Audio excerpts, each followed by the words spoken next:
ও চাচি ভাই কি হয়েছে? আর কি বলবো দাদা আপনাকে, ধান লাগালাম কালকে, আজকে জলের তলায় ধান। তাই তো দেখি তো।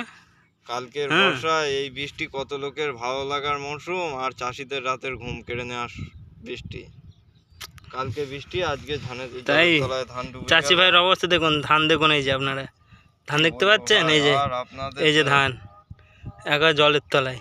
এত টাকা খরচা করে লোকের থেকে ভাগে নিয়ে জমি চাষ করে পয়সা আমি ভাগের টাকা দিয়ে মনে করলাম দুটো ঘরের চালের ভাত খেতে পারবো। আপনারা দেখতে পাচ্ছেন চারিদিকে শুধু ধান লাগানো জমি সব জলে নষ্ট।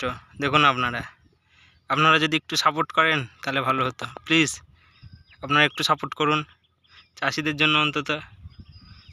ও চাচি ভাই আপনার তো বুক শুলে যাচ্ছে, কিন্তু এরা তো কেউ বুঝবে না বলুন। এরা তো শুধু ভিডিও দেখবে, কেউ লাইকও করবে না, সাবস্ক্রাইবও করবে না, কিন্তু সরকারও তো আমাদের পাশে নেই। মানুষ কি করে আমাদের পাশে থাকবে? চাষি নির্ভরশীল দেশ অথচ এটা তাহলে